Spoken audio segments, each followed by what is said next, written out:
ఒక మర్చిపోలేని bad moment అంటే ఏం చెప్తారు? చాలా ఉన్నాయి అలాంటివి. మర్చిపోలేని అంటే అంటే ఇప్పటికి కూడా ఆ గుర్తొస్తుంటే కొంచెం ఉలిక్కి పడతాం సంథింగ్. మర్చిపోలేని బ్యాడ్ ఇన్సిడెంట్ ఉంది. అంటే నా పిల్లలు ఇంకా చిన్న పిల్లలు. నేను అప్పుడు గార్మెంట్స్ మీకు ఐడియా ఉంది అనుకుంటా. గార్మెంట్స్‌కి పని చేస్తున్నాను అనమాట గార్మెంట్స్‌లో. అప్పుడు నేను పని ఫినిష్ చేసుకొని ఇంటికి వచ్చినప్పుడు అప్పుడు ఫుడ్‌కి కూడా చాలా కష్టం. అమ్మ, నాన్న, ఇద్దరు పిల్లలు చిన్న చిన్న పిల్లలు ఇంకా. సో వాళ్ళకి పక్కింట్లో పిల్లలు ఫ్రూట్స్ తింటున్నారు. అప్పుడు పిల్లలు అది చూస్తూ నిలబడ్డారు. అప్పుడు ఆ పిల్లలు అమ్మమ్మ ఉంటారు కదా, కొట్టేశారు నా పాపని. అది నేను అసలు నా లైఫ్ లాంగ్ నేను మర్చిపోను. బట్ నేనేనా అంటే అవంతా మనకి అవ్వాల్సిందే. అలాంటి ఆ ఇన్సిడెంట్స్ జరిగితేనే మనకి అలాంటి దెబ్బ పడాలి. అందుకే నేను ఈరోజు మా పిల్లలు ఇప్పుడు ఏం కావాలన్నా తింటారు అంతే. ఓకే, హ్యాపీ మూమెంట్ చాలా ఉన్నాయి. అంటే చాలా ఉన్నాయి, కానీ ఒక్కటి ఫస్ట్ వచ్చిన హ్యాపీ మూమెంట్ అట్లా ఒకటి ఉంటుంది. నేను కార్ తీసుకుంది. ఓకే, నేను కార్ ఆల్టో తీసుకున్న ఫస్ట్ కార్ నాది.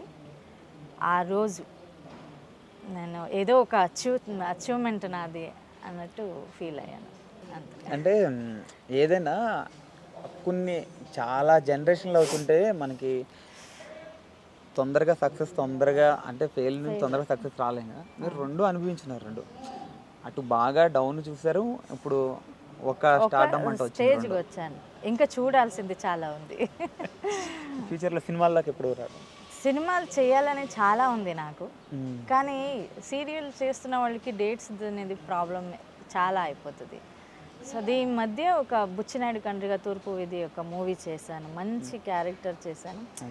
బట్ అప్పుడు ఒక హోప్ పెట్టుకున్నా ఆ క్యారెక్టర్ చేసినప్పుడు. సో తెలుగు ఇండస్ట్రీ నాకు ఒక సినిమా ఇండస్ట్రీ కూడా ఇది చేయొచ్చు అని. కానీ నా బ్యాడ్ లక్ ఏమో అనుకుంటా, సినిమాలు ఏది రాలేదు.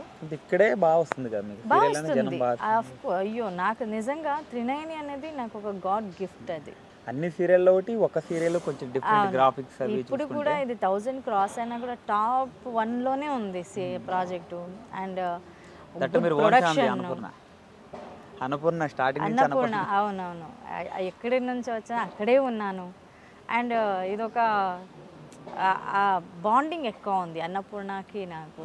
అంటే అందరూ టెక్నీషియన్స్ కానీ ప్రొడక్షన్ కానీ అందరితో నేను ఫ్రెండ్లీగా ఉంటాను. నేను మీరు చూసారేమో, నేను అంత క్లోజ్గా హ్యాపీగా ఉంటాను కాబట్టి హ్యాపీ అంతే. ఓకే, మీ లైఫ్లో బిగ్ డ్రీమ్ అన్నది ఏం లేదు. ఏదైనా ఒక డ్రీమ్ మీ లైఫ్లో? మంచి డైరెక్షన్ చేయాలి అన్నది, డైరెక్టర్ అవ్వాలి అన్నది, డైరెక్టర్ పవిత్ర జరామ్ అనే పేరు నేను తెచ్చుకోవాలి అనేది ఒక ఆశ ఉంది.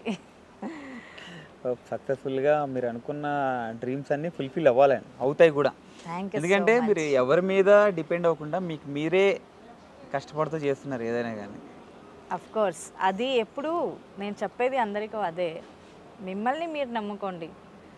10 మంది 10 మాటలు చెప్తారు, ఎవరిది వినకండి. మీకు సరి అనిస్తా ఓకే, లేదా కాదు ఇది రాంగ్ అనిపిస్తా వద్దు.